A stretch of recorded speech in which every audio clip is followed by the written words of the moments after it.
நாடகம் நாம் அனைவரும் நம் கைகளில் ஆறாவது விரலாக வைத்து கொண்டிருக்கும் இந்த செல்போன் நன்மை தரும் பல நல்ல செயல்களுக்காக கண்டுபிடிக்கப்பட்டது. ஆனால் இன்றைய காலகட்டத்தில் நம் நேரத்தை வீணடிப்பதிலும் நம் ஆரோக்கியத்தை கெடுப்பதிலும் செல்போன் முக்கிய பங்காற்றுகிறது. முடிந்தவரை தேவைக்கு மட்டுமே பயன்படுத்தி குழந்தைகளை இதன் தீய விளைவுகளில் இருந்து காப்போம். எங்கள் பாத்திமா மாத அன்பிய குழந்தைகளின் நாடகத்தை கண்டு ரசிப்போம்.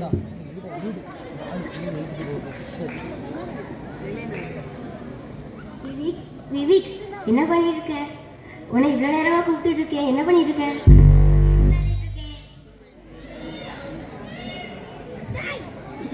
உன்னை எவ்வளவு நேரமா கூப்பிட்டு இருக்கேன். சரி, நான் வெளியே போறேன். போனை தா. முடியாதுமா, நான் கேம் விளையாடிட்டு இருக்கேன். என்ன கேம் விளையாடிட்டு இருக்க? நான் ஃப்ரீ ஃபயர் கேம் விளையாடிட்டு இருக்கேன். இந்த ஃப்ரீ ஃபயர் கேம்ல என்னதான் இருக்கு தெரியல. இப்போ பார்த்தாலும் ஃப்ரீ ஃபயர் தான். சரி, நான் வெளியே போறேன். போனை தா. முடியாதுமா, நான் கேம் விளையாடிட்டு இருக்கேன். இல்லை, உங்ககிட்ட இருந்து எப்படி போனை பிடுங்குறேன் பாரு. நல்ல வேலை அம்மாக்கிட்ட வந்து ஃபோனை பிடிக்காச்சு. சரி பிடிங்கிட்டேன். நான் வெளியே போறேன். என்கிட்ட வாரியா? வரேம்மா.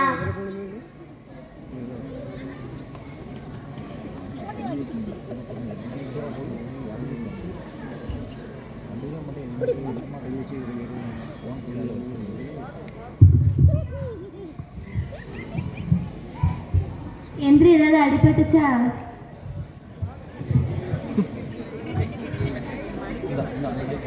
ஐயோ, என் காசு போன உடைச்சிட்டீங்களா?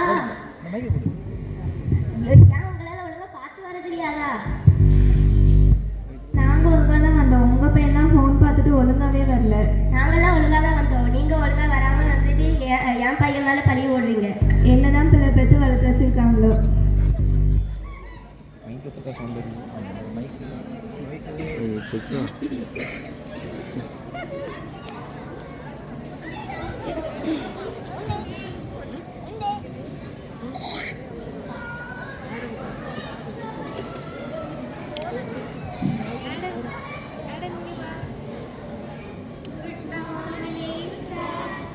குட் மார்னிங் ஸ்டூடெண்ட்ஸ், எல்லாரும் உட்காருங்க.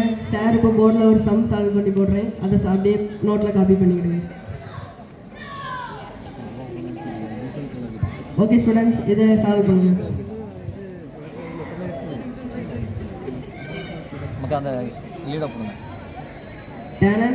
டேனன் என்ன பண்ணுற? எல்லாரும் எழுதிட்டு இருக்காங்க, நீ மட்டும் என்ன பண்ணிட்டு இருக்க? இந்த பையனுக்கு ஏதோ பிரச்சனை இருக்கும் போல இருக்கு. சரி, உங்கள் அம்மாவுக்கு ஃபோன் பண்ணுவோம்.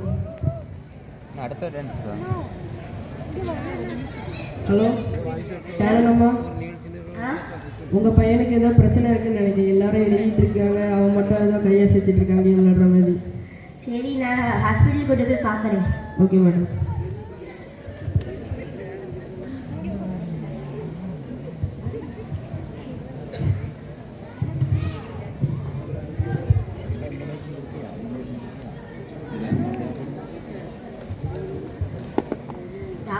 டாக்டர், என் பையனுக்கு தான் ஆயிட்டு டாக்டர். கிளாஸில் சார் சம்ம லீவ் போட்டால் கையை ஆட்டிகிட்டே இருக்கான் டாக்டர். கொஞ்சம் என்னன்னு பாருங்கள் டாக்டர்.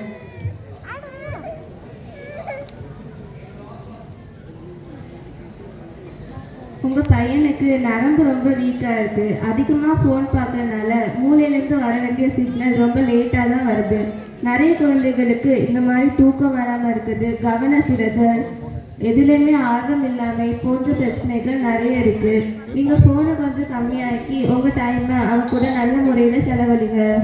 சரி டாக்டர், கடவுள் தான் என் பையனை காப்பாடுறப்பா.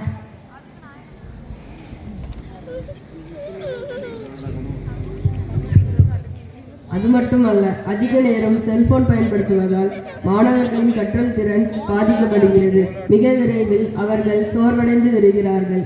அதிலும் குறிப்பாக பெற்றோர்களின் நேரடி கண்காணிப்பின்றி செல்போன் பயன்படுத்துவதால் தீய வழிக்கு குழந்தைகளை விட்டு செல்கிறது. சரி, இந்த செல்போன் இல்லாத காலத்தில் நம் காலை பொழுது எப்படி இருந்தது என்று பார்ப்போமா?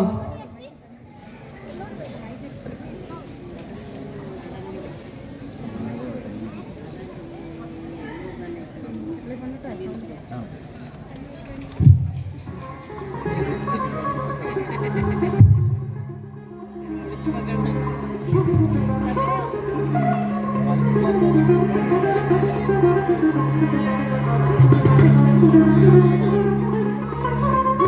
you.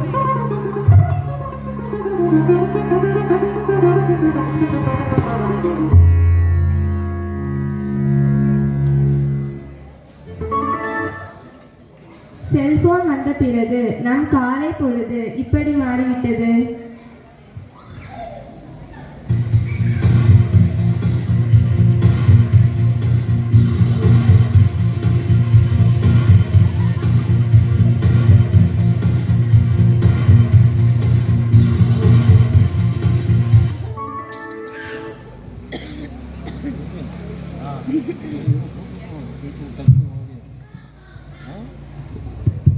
எவ்வளவு மாற்றம்! செல்போன் இல்லாமல் நாம் எப்படி உணவு உண்போம் என்று பார்ப்போமா?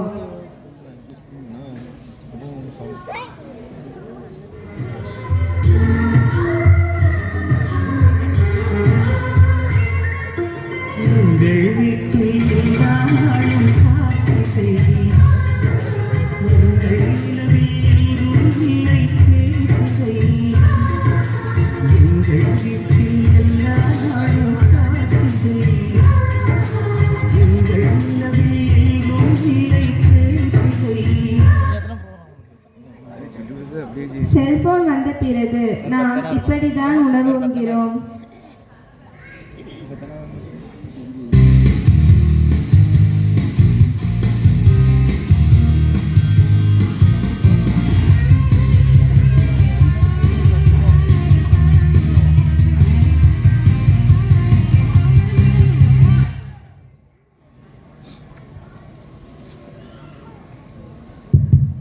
குழந்தைகள் எப்போதுமே விளையாட்டுகளை விரும்புவார்கள். செல்போன் இல்லாமல் அவர்கள் எப்படி விளையாடினார்கள் என்று பார்ப்போமா?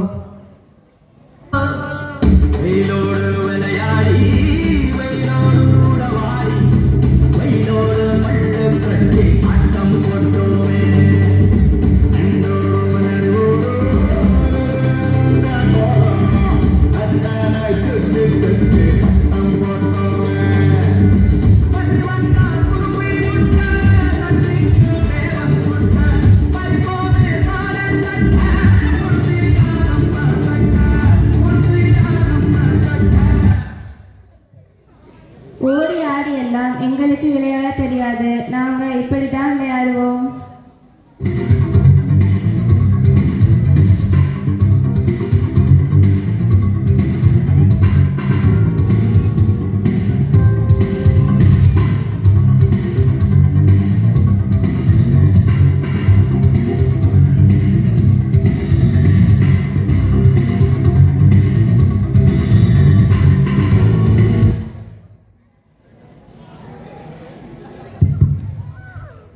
மனிதனுக்கு மனிதன் உதவுவதே மனிதநேயம். செல்போன் இல்லாமல் நாம் அனைவரும் இவ்வாறு தான் மனிதர்களாக இருந்தோம்.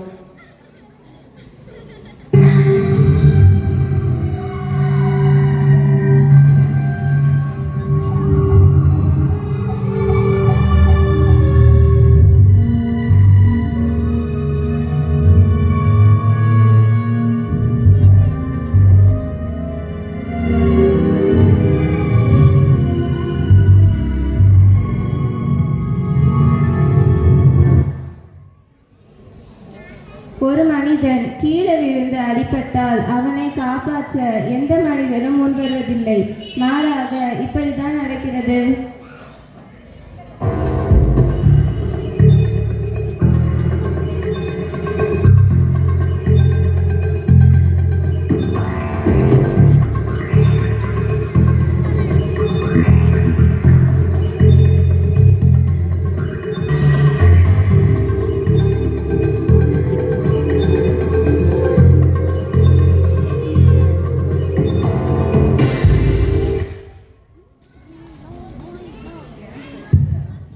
என்னடா செல்போன் பயன்படுத்துவதே வேண்டான்னு நினச்சிட்டு இருக்கீங்களா? நம் அவசிய தேவைக்கு பண பரிமாற்றத்துக்கு செய்திகளை பகிர்ந்து கொள்வதற்கு என தேவைக்கு பயன்படுத்துவோம். நன்றி, வணக்கம். வணக்கம்.